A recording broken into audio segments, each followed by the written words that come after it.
Yo, what's up guys? This is Bart Bregman here from wiyh.com. Yesterday I did a little bit of traveling. I arrived in Belgrade, exploring the city now a little bit. I'm currently walking on the old fortress of Belgrade in Serbia. But in this video I wanted to talk about a question I got on my website.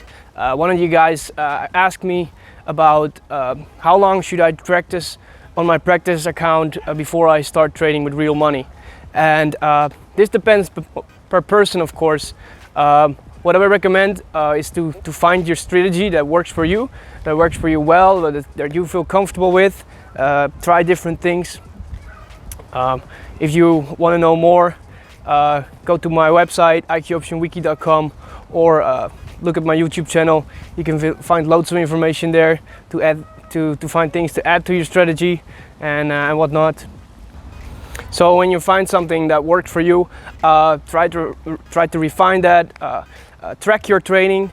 There's a trading tool on our website. We'll discuss that in another video. I will link that in the description down below. If you track your trading, you can see how much profit you make, and if you are consistently profitable or not. And that's what you want. You want to be consistently profitable. And as soon as you are consistently profitable, I think that's a good moment to take another 30 days, because the market is always different. Every day you learn more. I think from the profitable point, take another 30 days practice, and then you should be good to go to try with real money and see how that works out for you. If you like this video, please like and subscribe, hit the bell icon. This was Bart Bregman. Happy trading.